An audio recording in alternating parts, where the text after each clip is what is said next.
Assalamualaikum warahmatullahi wabarakatuh. Halo teman-teman semuanya. Perkenalkan, nama aku Haslina Asyikin. Aku dari Program Studi Pendidikan Guru Sekolah Dasar Fakultas Ilmu Pendidikan Universitas Negeri Yogyakarta. Nah, pada video kali ini aku ingin berbagi sedikit mengenai apa itu uji korelasi dan juga akan mempraktikannya menggunakan SPSS versi 20.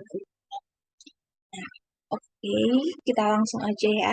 Sebelum itu aku mau share screen terlebih dahulu. Oke, uji korelasi. Jadi sebenarnya apa sih uji korelasi itu? Uji korelasi adalah suatu pengujian atau analisis data di mana berfungsi untuk mengetahui tingkat keeratan hubungan antara variabel bebas yang biasa dinotasikan dengan huruf X dengan variabel tidak bebas yang biasa dinotasikan dengan huruf Y yang dinyatakan dengan koefisien korelasi atau R. Nah, jadi uji korelasi ini tuh hanya digunakan untuk mengetahui apakah variabel X itu memiliki hubungan dengan variabel Y. Kemudian selanjutnya ada nilai koefisien korelasi yang berada di antara -1, 0, dan 1. Di mana apabila nilai koefisien korelasinya mendekati -1 atau 1, atau -1 dikatakan sebagai korelasi negatif sempurna dan memiliki hubungan yang sangat kuat. Kemudian apabila nilainya mendekati 1 atau 1, maka dikatakan sebagai korelasi positif sempurna dan memiliki hubungan yang sangat kuat pula. Jadi apabila nilai koefisien korelasinya itu -1 atau 1, maka memiliki hubungan yang sangat kuat.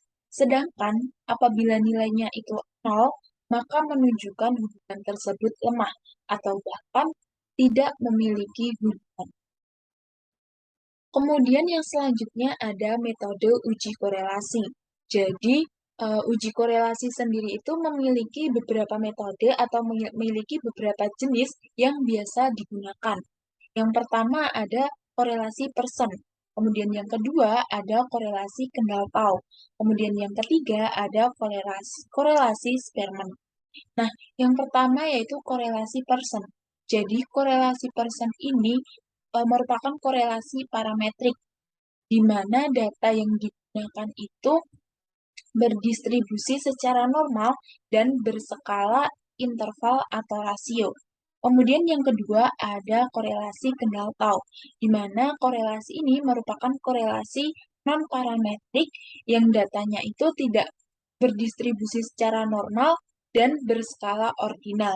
Kemudian yang ketiga ada korelasi Spearman, di mana korelasi ini juga merupakan korelasi non-parametrik, di mana datanya juga tidak berdistribusi secara normal dan juga berskala ordinal. Nah, seperti yang kita ketahui tadi bahwa korelasi kendal tau dengan Spearman ini hampir sama. Perbedaan antara korelasi kendal tau dengan Spearman ini terletak pada sumber data yang digunakan. Kalau korelasi kendal tau ini menggunakan sumber data yang berasal dari satu sumber saja atau berpasangan. Contohnya, misal berat badan dengan tinggi badan siswa. Nah, berat badan dan tinggi badan itu kan berasal dari satu sumber, satu tubuh, yaitu manusia. Kemudian kalau korelasi Spearman, ini sumber datanya itu tidak berasal dari satu sumber, artinya berbeda atau tidak berpasangan. Misal contohnya antara tinggi tanaman dengan tekanan udara.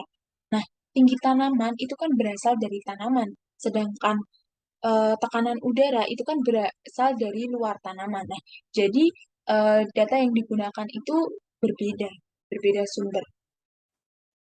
Nah, kemudian uji korelasi ini memiliki arah hubungan di mana bersifat positif dan juga bersifat negatif. Bersifat positif itu apabila variabel X-nya naik, maka variabel Y juga ikut naik, atau sebaliknya, misal variabel Y-nya naik, maka variabel X-nya juga ikut naik, atau searah. Kemudian kalau bersifat negatif itu apabila variabel X-nya naik, variabel Y-nya turun, atau sebaliknya, kalau variabel Y-nya naik, maka variabel X-nya yang turun, atau berlawanan arah. Nah, di sini aku bakal mempraktikkan eh, salah satu metode uji korelasi, yaitu menggunakan korelasi person, di mana di sini aku akan eh, menguji apakah motivasi itu memiliki hubungan dengan hasil belajar. Jadi di sini motivasi itu sebagai variabel X, kemudian hasil belajar sebagai variabel Y. Nah, pertama-tama aku bakal ngeblok terlebih dahulu data. Di sini aku menggunakan 20 data.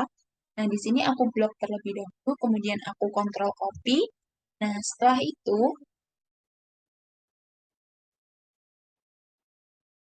itu aku bakal membuka SPSS.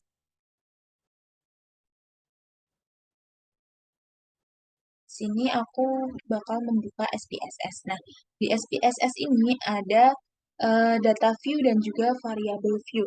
Nah, di sini aku bakal klik variable view terlebih dahulu.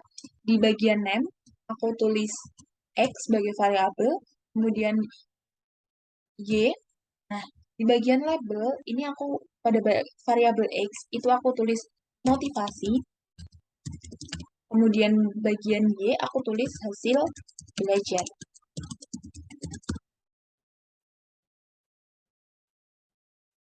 Nah, setelah itu di bagian ini opsional karena aku nggak mau pakai desimal, jadi aku ini aja. Setelah itu kita ke data view. Nah, di data view ini udah ada tulisan X dan juga Y. Nah, di sini kita tinggal paste apa yang udah kita copy tadi di Excel. Data yang udah kita copy di Excel. Kita paste. Nah, di sini muncul datanya. Ada sebanyak 20 data.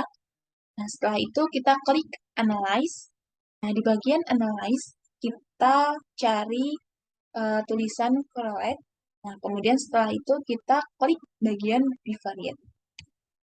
Nah, di bagian bivariate ini ada tulisan motivasi dan juga hasil belajar. Nah, kita akan pindahkan ke kolom variables ini. Nah, kita Ctrl A. Setelah Ctrl A, kita klik ini, kita pindahkan. Ini. Kemudian pada bagian correlation coefficient, jangan lupa centang bagian persen karena kita akan melakukan uji korelasinya menggunakan korelasi persen. Nah, setelah itu kita klik OK. Nah, di sini datanya udah keluar. Kita bisa lihat ada percent correlation, kemudian ada sig atau signifikansi.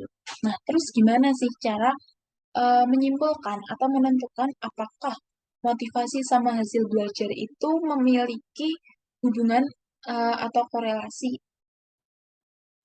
yang signifikan atau malah tidak memiliki hubungan. Nah, kita bakal lihat di sini.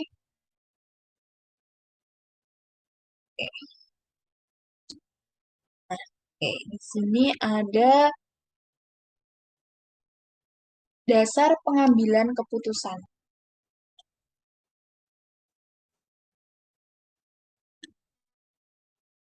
Nah, kita bisa lihat dasar pengambilan keputusan. Jika nilai signifikansinya atau nilai signya itu kurang dari 0,05, maka memiliki korelasi atau berhubungan. Kemudian, jika nilai signifikansinya lebih dari 0,05, maka tidak berkorelasi atau tidak memiliki hubungan. Nah, di sini kita lihat nilai signya itu sebesar 0,044. Nah, di sini eh, kita bisa lihat bahwa 0,044 itu lebih kecil dari 0,05. Jadi bisa disimpulkan bahwa motivasi dan hasil belajar ini memiliki korelasi karena nilai sig 0,044 ini kurang dari 0,05. Nah, kemudian bagaimana derajat hubungannya ini? Apakah kuat, apakah lemah, atau sempurna, atau sedang. Nah, kita bisa melihat dari nilai person correlation. Nah, di sini nilai person correlation-nya itu sebesar 0,455. Nah, 0,4455 ini kita bisa masukkan di sini.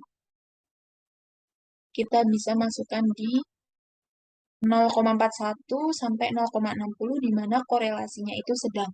Jadi, korelasi antara motivasi dan hasil belajar itu sedang.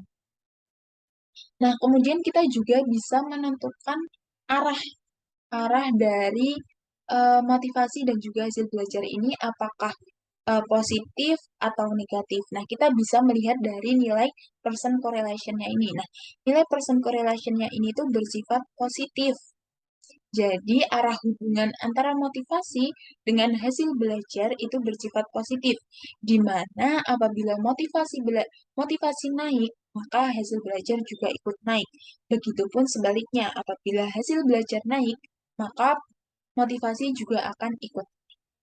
Nah, kemudian gimana kalau misal nilai signifikansinya itu tepat di angka 5, di angka 0,05?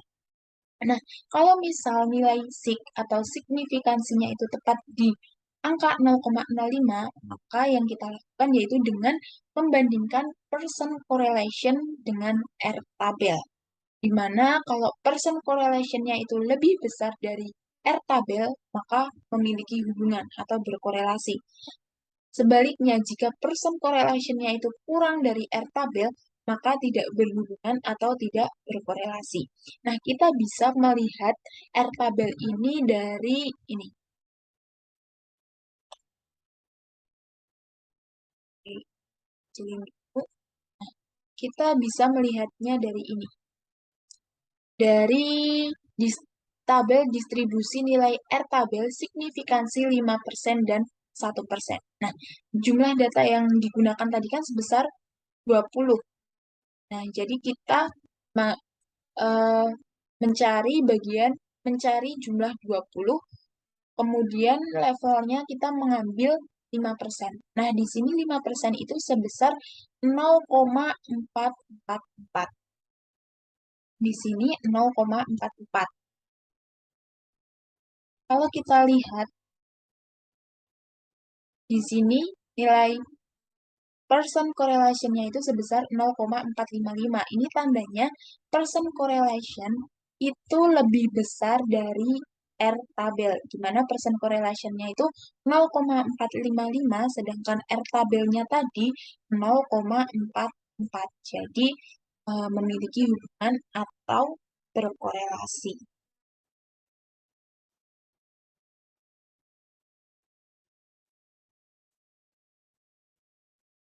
Nah, itu tadi terkait dengan sedikit mengulas apa itu uji korelasi dan juga mempraktikkan salah satu metode dari uji korelasi yaitu uji korelasi person.